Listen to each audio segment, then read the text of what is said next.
తాకట్లో ఉన్న బంగారాన్ని విడిపించి ఆ రోజున మార్కెట్ ధర కట్టి మిగిలిన డబ్బును మీకు అందిస్తుంది కొమ్మూరి గోల్డ్.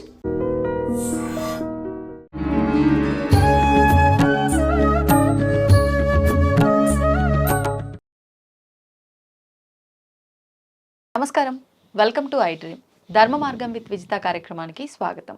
ప్రస్తుతం మనతో పాటు ఉన్నారు హరితస ధార్మిక సేవా సంస్థ వ్యవస్థాపకులు, ప్రముఖ ఆధ్యాత్మికవేత్త బ్రహ్మశ్రీ సూర్యకిరణ్ శర్మ మల్లాది. ఇప్పుడు వారితో మాట్లాడి మరిన్ని విషయాలు తెలుసుకుందాం. నమస్కారం అండి. శ్రీరామరక్ష. ప్రస్తుత రోజుల్లో ప్రతి ఒక్కరిని ఒక పెద్ద భూతం పట్టుకుంటుంది, భయం అనే భూతం. ఈ భూతం పట్టుకొని ఆ పొర కమ్మేయటం వల్ల ప్రశాంతత అనేది లోపిస్తుంది. అసలు నిజంగా మరి ఈ భూతాన్ని మనం ఎలా తొలగించుకోవాలి, ఆ ప్రశాంతతని మనం ఎలా తిరిగి తెచ్చుకోవాలి? చాలా అద్భుతమైనటువంటి ప్రశ్న, ఈనాటి సమాజానికి కావలసినటువంటి సమాధానం. సనత్సు జాతీయము అనేటువంటి సనత్ కుమార ధృతరాష్ట్ర సంవాదాన్ని మహాభారతంలో గమనిస్తే ఒక మాట వింటాం మనం, భయమేవ ప్రథమం మృత్యు అని. భయము అనేటువంటిది మనిషిని ఏ విధంగా ప్రభావితం చేస్తుంది, ఇది చాలా జాగ్రత్తగా గమనించాలి. అక్కడ భయమేవ ప్రథమ మృత్యు అనడంలో ఆంతర్యం ఏమిటి? ఈ రెండు అనుసంధానం చేసుకుంటే భయంలో ఏమవుతుందంటే మనిషికి ముందు ఆలోచన స్తబ్దత ఏర్పడుతుంది. ఆలోచన ఉండదు మనిషికి. ఆలోచన చెయ్యలేని ఆ స్థితిని మృత్యు స్థితి అంటారు. అంతే కదా? ఇలా చూస్తే ప్రతిరోజు ఈ స్థితిని అందరూ అనుభవిస్తూ ఉంటారు ప్రతి క్షణం. ఎందుకని? అసలు భయం ఎందుకు వస్తుంది? ఇక్కడ అద్భుతమైనటువంటి మన శాస్త్ర పరిజ్ఞానం యొక్క గొప్పతనం. ఒక చిన్న ఉదాహరణ చెప్తాను మీకు. ఒక లాయర్ ఇంటి పక్కన ఉన్నటువంటి ఒక టీచర్కి, ఇద్దరికి లీగల్ నోటీసులు వెళ్ళాయి. ఒక లాయర్ నోటీసులు వెళ్ళాయి.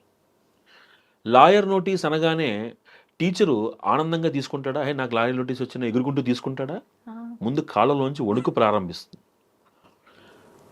అడ్వకేటు ఆ లాయర్ నోటీస్ని భయంతో తీసుకుంటాడా, ప్రశాంతంగా తీసుకుంటాడా? భయమే ఉంటది కదా. ప్రశాంతంగా తీసుకుంటాడు. ఎందుకు తీసుకుంటాడు ప్రశాంతంగా? అసలు ముందు వాడి దగ్గర ఒక జ్ఞానం ఉంది.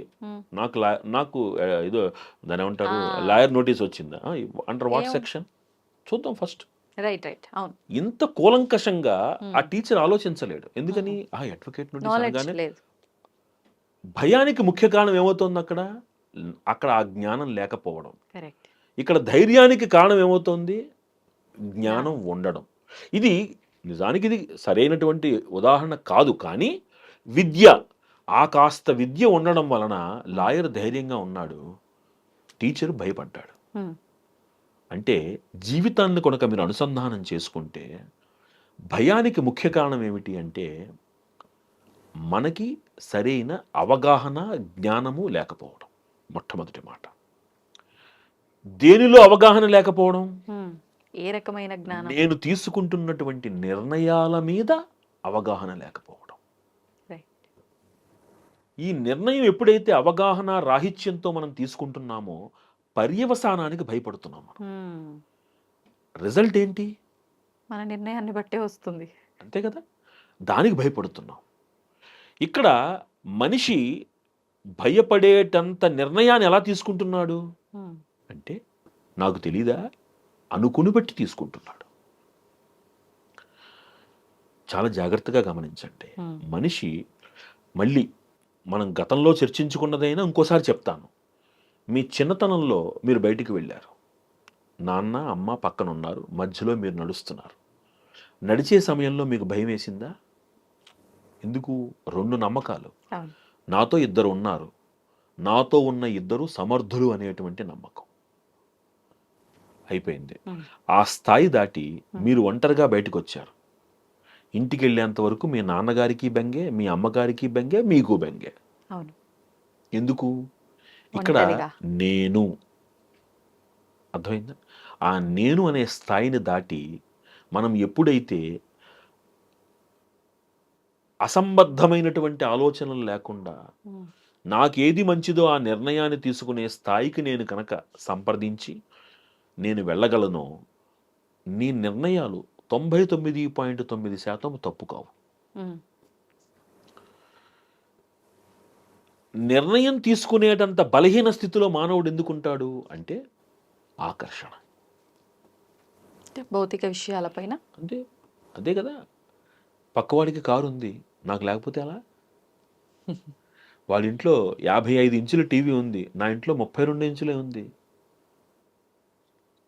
చక్కగా మనకి ఇప్పుడేమో అన్ని బ్యాంకులునేమో పర్సనల్ లోన్స్ ఇస్తున్నాయి.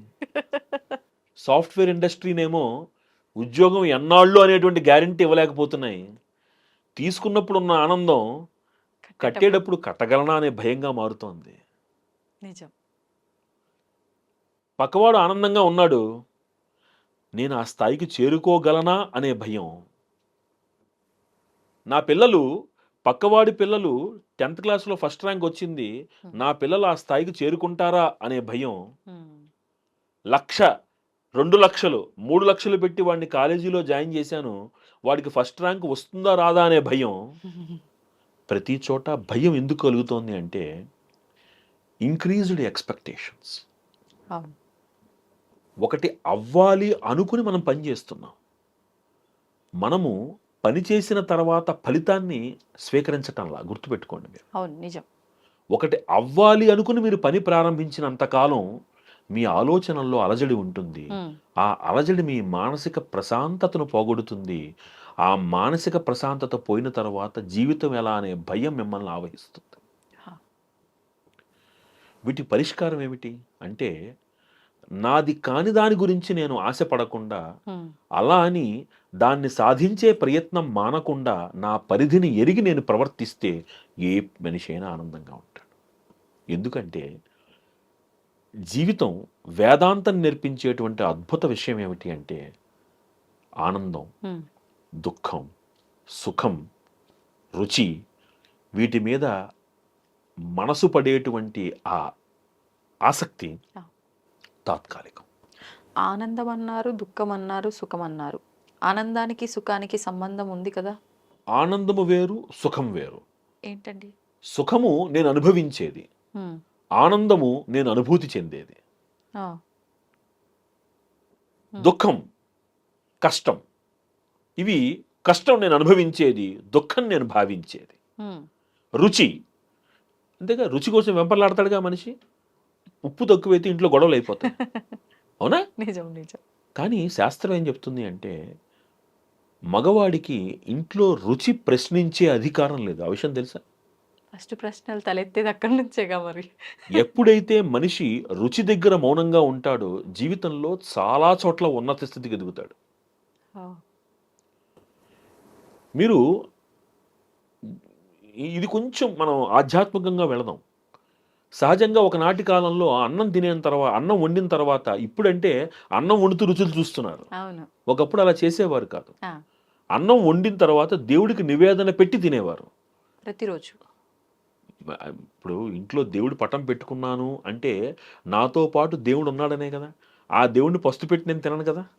అది దీనికి కులానికి సంబంధం లేదు, అందరూ చేసే పని ఇదే ఒకనాటి కాలంలో. ఇప్పుడంటే వితండాలు పెరిగిపోయాయి. ఓకే, ఒకసారి నివేదన పెట్టిన తర్వాత ఉప్పు ఎక్కువైంది, ఉప్పు తక్కువైంది అంటారా మీరు?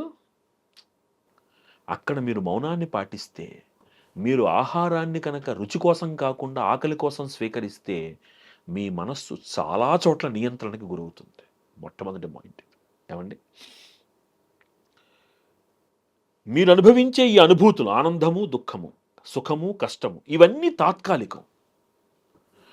ఎందుకు తాత్కాలికం? ఇప్పుడు మనకు ఒక పెద్దవాళ్ళు ఒక మాట చెప్తారు, నీ కోపం వస్తే 10 సార్లు లెక్క పెట్టరా తగ్గుతుంది అంటారు, అవునా? ఇప్పుడు నాకు మీ మెడలో ఒక నెక్లెస్ కనపడింది, ఊహిద్దాం, నాకు అది బాగా నచ్చింది. ఇప్పుడు నేను వెంటనే ఎలాగైనా దాన్ని పొందాలి అనుకునేటప్పుడు 2 మార్గాలు ఉంటాయి. ఒకటి, నెక్స్ట్ నుంచి, అంటే ఈ నెల నుంచి రాబోయే 4 నెలలు నేను డబ్బులు దాచేయాలి, అలాంటి నగోటు కొనేయాలి, ఇది ఒక పద్ధతి. రెండో పద్ధతి, నాకంత శక్తి లేదు అనుకున్నప్పుడు వాడు ఇంకోటి ఏం చేస్తాడు, ఎలాగైనా దాన్ని చౌర్యం చేయాలి అనుకుంటాడు. ఎక్కడికి వెళ్తుంది?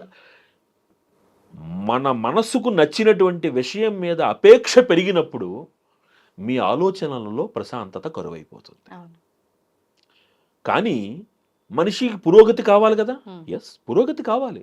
ఓహో, నీ టార్గెట్ నీ సతీమణికి ఆ నగ కొనిపెట్టడం. కష్టపడు, ఒక టార్గెట్ పెట్టుకో. ఎవరితో పోటీ కాదు, అవును. రెండో విషయం ఇక్కడ ఇదొక మార్గం. ఉమ్, ఈరోజు నాకు మీరు వేసుకొచ్చినటువంటి నగ నచ్చింది, ఉమ్, మీరు కాసేపు బయటికి వెళ్ళారు, ఇంకొక అమ్మాయి వచ్చింది. ఇప్పుడు మీరు వేసుకున్న నగ మీద మోజు తీరిపోయింది, ఎందుకంటే తాత్కాలికం. ఇప్పుడు ఆ అమ్మాయి మళ్ళీ ఇంకోటి కనపడింది, అబ్బా దానికంటే ఇది బాగుంది కదా. అంటే ఏమవుతుంది, మీ మారిపోతుంది ఆలోచనలు ఆలోచన. తిరుగుతూనే ఉన్నాయి, ఎక్కడ ఆగట్లేదు. అవును. తిరుగుతున్నటువంటి ఆలోచనలను నియంత్రించే స్థాయికి మీరు వెళ్ళాలి. ఎస్, ఇప్పుడు మీరు నచ్చింది, మీకు నచ్చింది, తనకు నచ్చింది మీరు కొనిపెట్టడము అనేటువంటిది మీ టార్గెట్ అయినప్పుడు, మీరు ఒకటి చూసి దానిని భావించటం కంటే మీరు నచ్చింది ఏమిటో తెలుసుకుని దాని గురించి ప్రయాసపడి సాధించి ఆనందాన్ని పొందడం ఉత్తమమైన లక్ష్యం. ఒకటి ఎదుటివారికి ఉంది కదా నా దగ్గర లేదు అని మీరు ప్రయాసపడితే there is no end for your run. Um, అప్పుడు మీ ఆలోచనల్లో అనిశ్చితి మీలో ఉండేటువంటి భయానికి ఈ రెండు మిమ్మల్ని సుఖంగా ఉండనివ్వవు. మరి వీటికి సమాధానం ఏమిటి అంటే, సాధనా మార్గంలో అత్యున్నతమైనటువంటి అతి ఉత్తమమైనటువంటి పరిష్కారము మానసిక మౌనము, శారీరక మౌనము. ఎలా? మానసిక మౌనము, శారీరక మౌనము. మానసిక మౌనము అంటే అసలు ఆలోచన లేని స్థితి కాదు, కదా? అసలు ఆలోచనలు లేని స్థితి సాధ్యమా? అదే కదా, సాధ్యపడదు. మనసు పని ఏంటి? మనసు పని ఆలోచించటం, దాన్ని చేయనివ్వండి. నువ్వు చెయ్యొద్దంటే ఎలాగా? మనసు అనే దానికి వివేకానందుడు ఒక గొప్ప నిర్వచనం ఇచ్చాడు. కళ్ళు తాగిన నిప్పు తొక్కిన కోతి లాంటిది. మామూలు కళ్ళు తాగితేనే కాముగా ఉండదు అది, దానికి తోడు అది నిప్పు తొక్కింది అనుకోండి ఇంకా చెలరగిపోతూ ఉంటుంది. అలాంటిది మనస్సు. దాన్ని మీరు నియంత్రిస్తానంటారేంటి, ఆపుతానంటారేంటి? ఆపలేము, ఇట్స్ నాట్ పాసిబుల్. దాన్ని ఎలా నియంత్రించాలి అంటే, ఆ మనసు చేసేటువంటి ఆలోచనలతో పాటు మీరు వెళ్ళకండి, మీరున్న చోట మనస్సును ఉంచండి. ఉదాహరణ, ప్రతిదానికి ఉదాహరణ లేకపోతే అర్థం కాదు. అద్భుతంగా ప్రవహిస్తున్నటువంటి ఒక నదిలోకి వెళ్ళారు, 3 మునకలు వేసి బయటకు వస్తారా, దాంతోపాటు వెళ్ళిపోతారా? అమ్మో, వస్తాంగా. ఇది అంతే. ఆలోచనల యొక్క లక్షణం ఏమిటి అంటే పరిగెడుతూ ఉంటాయి. మీరు మీ చోట ఉండండి, మీరున్న చోటుకి ఆలోచనలు తీసుకురండి, అంతే. దాన్ని ఆలోచించనివ్వండి. అక్కడ క్లియర్ గా తెలుస్తుంది, ఆ మునకలేసి రాకపోతే అది ప్రమాదము, మళ్ళీ వస్తామో రామో కూడా తెలియదు. ఇప్పుడు చూడండి, ఇప్పుడు ఆలోచనలతో మీరు వెళ్ళిపోతున్నారు అనుకోండి, ఒకసారి మీరు పూజలు చూస్తూ ఉంటే జాగ్రత్తగా కొన్ని చోట్ల నేను గమనించాను, వాడు సడన్ గా పూజలు చేస్తున్నాడు, కళ్ళు మూసుకుని పూజ చేస్తున్నాడు, మొక్క కవళికలు మారిపోతుంటాడు, వాడికి ఏదో గుర్తొస్తుంది, వాడిని ఎవడో కొట్టిందో తిట్టిందో గుర్తొస్తుంది, వాడికి బీపీ రేజ్ అయిపోతుంటుంది, ఆలోచనల్లో వాడికి ఎర్రతనం కనబడిపోతూ ఉంటుంది. అంటే ఆలోచనలతో పాటు మీరు వెళ్ళిపోతే ప్రతి భావావేశానికి మీరు లోనవుతారు, ప్రతి ఆలోచన కార్యరూపంలో పెట్టాలనుకుంటారు. సాధ్యమేనా? రేపొద్దున చిరంజీవి ఇంట్లోంచి బయటికి వచ్చినప్పుడు ఆ చిరంజీవి దగ్గర ఉన్నటువంటి రోల్స్ రాయల్స్ కార్ నా దగ్గర లేదని నేను బాధపడ్డాను అనుకోండి, సాధ్యమేనా? అంటే అతనికి కారు ఉందా, బాగుంది, అయిపోయా, బాగుంది, చక్కగా అతను ఇంకా వృద్ధిలోకి రావాలి, సంతోషించటం వరకు అతను ఇంకా వృద్ధిలోకి రావాలని కోరుకుందాం. ఎప్పుడైతే మీ ఆలోచనలో సకారాత్మక శక్తి ఉందో మీరు సకారాత్మక, అంటే అతనే వృద్ధిలోకి రావాలని అనుకోవడం వరకు బాగుంది, మనం కూడా వృద్ధిలోకి వచ్చి కొనుక్కునే స్తోమత రావాలి అదే. కదా. ఎప్పుడైతే మీరు పక్క వాళ్ళు బాగుండాలనుకున్నారో మీరు ఆటోమేటిక్ గా బాగుంటారు. మనం ప్రత్యేకించి అనుకోవాల్సిన అవసరం లేదు. మీ ఆలోచనలోనే మంచి ఉంది కదా. When there is no negativity, that is a positivity. అంతే. వాళ్ళు బాగుండాలంటే నేను బాగుండాలంటే అంతే. వాళ్ళు బాగుండాలని నేను కోరుకుంటున్నాను అనుకోండి, అర్థం ఏమిటి? నాలో వాళ్ళు ఎదుగుతుంటే ఈర్ష్య, అసూయ ఏమీ లేవు, నాకు ఐఎమ్ హ్యాపీ. ఈ స్థితికి కాలాను రావాలి అంటే మానసిక మౌనం, శారీరక మౌనం. శారీరక మౌనము అంటే ప్రతి చిన్నదానికి రియాక్ట్ అవ్వకండి. ఇప్పుడు నిన్న చక్కగా మీ భార్య అన్నం వండింది, రుచిగా తిన్నారు, ఈ రోజున ఉప్పో పులుపో తక్కువ ఎక్కువ అయ్యాయి, నిన్న బాగా వండిన కారణంతో ఈ రోజున మీరు దాన్ని సహించలేరా? శారీరక మౌనం వహించండి. ఆ సహనము మిమ్మల్ని చాలా ఉన్నత స్థితికి తీసుకెళ్తుంది. ఆ చిన్నపాటి ఆ లేమికి మీరు తట్టుకోలేకపోతున్నారంటే మరి పెద్ద పెద్ద అలజడులు మీరు ఎలా తట్టుకుంటారు? అవునా? మౌనం, శారీరక మౌనం, మానసిక మౌనం. అందుకనే భోజనం దగ్గరికి వచ్చేసరికి పూర్వకాలంలో పెద్దవాళ్ళు ఏం చెప్పారు? మౌనేన భోక్తవ్యం. ఎందుకు? రుచి చెప్పకూడదు. రుచి ఎప్పుడైతే చెప్పకూడదో దాని అర్థం ఏమిటి? లోపాలు చెప్పకూడదు, అంతేనా? అన్నం దగ్గరే రుచి చెప్పకూడదు అంటున్నప్పుడు అవును, వ్యక్తిగత లోపాలు ఎలా చెప్తారు? అంతేగా. ఈనాటి హాస్యం మనకి ఎలా అయిపోయిందంటే బాడీ షేమింగ్ తోటి నవ్వుకునే దుస్థితికి మన చేరిపోయింది. సో ఇవన్నీ తప్పు. మానసిక మౌనము, శారీరక మౌనం. మానసిక మౌనము మిమ్మల్ని నియంత్రిస్తుంది, మీలో పాజిటివిటీ పెంచుతుంది. శారీరక మౌనము మీలో సహనాన్ని పెంచుతుంది. ప్రతి సందర్భానికి మిమ్మల్ని మీరు అనుకూలంగా మార్చుకునేందుకు దోహదపడుతుంది. ఈ మౌనం ఒక్కటి ఉందంటే ఎలాంటి అనిశ్చితి లేదు, ఎలాంటి కోపము లేదు, ఎలాంటి బాధ లేదు. అవును, ఈ జీవిత సారాన్ని అర్థం చేసుకుంటే ఇది ఒక్క రోజులో వస్తుందా అంటే ఒక్క రోజులో రాకపోవచ్చు, కానీ ప్రయత్నం చేయొచ్చుగా. చెయ్యొచ్చు, కానీ ఏదో ఒక 2 రోజుల్లో 3 రోజుల్లో ప్రయత్నం చేసిన తర్వాత బాగానే ఉండాలి అని ఖచ్చితంగా అనుకుని ఉండగలుగుతాం. కానీ 4వ రోజు వచ్చేసరికి ఆటోమేటిక్గా ఏదో ఒక సిచ్యువేషన్లో బ్లాస్ట్. ఎగ్జాక్ట్లీ. దీనికి రమణ మహర్షి వారు అద్భుతమైనటువంటి ఒక మాట చెప్పారు, మెలకువతో ఉండాలి. మెలకువ అంటే సాధారణ మెలకువ కాదు ఇది. నిన్ను నువ్వు ప్రతి నిత్యము ప్రతి క్షణము తరచి చూసుకునేటువంటి మెలకువ. మానవుణ్ణి కోపం వస్తుంది, అరుస్తాం. అరవగానే నిన్ను నువ్వు ప్రశ్నించుకో, అరే ఎందుకు చిన్నదానికి నేను ఇంత ఎఫెక్ట్ అయ్యాను, లెట్ మీ బీ కామ్. నీకు నువ్వు మెలకువగా ఉంటే ఏ పరిస్థితి నిన్ను మానసిక నిద్రలోకి తీసుకువెళ్ళదు. జాగ్రత్తగా గమనించి, మీరు అన్నారు 3 రోజుల పాటు బాగుంటాం, 4వ రోజున అరుస్తాం. అరిచాడంటే అర్థం ఏంటి? మర్చిపోయినట్టేగా. మర్చిపోవడమే మానసిక నిద్ర. నిన్ను మానసిక నిద్ర నుంచి బయటపడేసేటువంటిది నీ మానసిక మెలకువ. నిన్ను నువ్వు తరచి చూసుకో, introspect your self. That is called Vivekananda. That is what Vivekananda says auto suggestion. అద్భుతమైన మాట చెప్తాడు వాయిస్ టు ద స్టూడెంట్స్ అనే పుస్తకంలో మాట్లాడుతూ, ప్రతి క్షణం నిన్ను నువ్వు తరచి చూసుకో. రాత్రి పడుకునే ముందు ఈ రోజు నేను ఏం లోపం చేశానో గమనించు. నీకు నువ్వు చెప్పుకో, ఈ రోజు ఈ లోపం రేపు పునరావృత్తి కాకూడదు, నిన్ను నువ్వు మార్చుకో అంటాడు. అలా రమణ మహర్షి వారు చెప్పింది, అనుక్షణం మెలకువతో ఉండండి. ఆ మెలకువ బాహ్య మెలకువ కాదు, మానసిక మెలకువ. అరే 3 రోజులు నేను కాముగా ఉండగలిగి 4వ రోజు ఎందుకు అరిచా? 4వ రోజు నాలో ఏమైంది? No, I want to be peaceful. మీకు మీరు ఒక దాని అంటారు, you give in instructions to yourself. ఆ ఇన్స్ట్రక్షన్ మిమ్మల్ని నడిపిస్తుంది. మానసిక మెలకువ మానసిక నిద్రను దూరం చేస్తుంది. మనిషి వహించే శారీరక మానసిక మౌనం అతన్ని భయం నుంచి, అనిశ్చితి నుంచి దూరం చేస్తుంది. సమాజం ఎప్పుడూ ఆనందంగా ఉంటుంది. ప్రయత్నం చేసి చూద్దాం ఎంత సక్సెస్ అవుతుందో. మరి ఒక్కళ్ళు మారిన ఆనందం అంతేగా. ముందు ఎవరికో నేను శ్రీరామరక్ష. మీరే ప్రయత్నం చేద్దాం. ధన్యవాదాలు. శ్రీరామరక్ష. And for more videos, Please subscribe to iDream. Please subscribe to iDream. Please subscribe iDream. And please subscribe to iDream. For more videos, subscribe to iDream. please like, share and subscribe to the channel. Congratulations, iDream. Subscribe to iDream. Subscribe to iDream. So subscribe to iDream Media. iDream ki iDream team andarki huge congratulations. Please subscribe iDream Media. Please subscribe to iDream. Subscribe iDream. Please subscribe to iDream. iDream అంటే నా కళల channel subscribe చేసుకున్న నోరు తిరుగుతలేదు, మీరైతే గంట గుర్తు కొట్టండి. For more such videos, please subscribe to iDream. Subscribe to iDream. Please subscribe to iDream. Please subscribe iDream Media. Please do subscribe to iDream. Please subscribe to iDream Media. For best entertainment and information, please subscribe iDream. And don't forget to subscribe to iDream.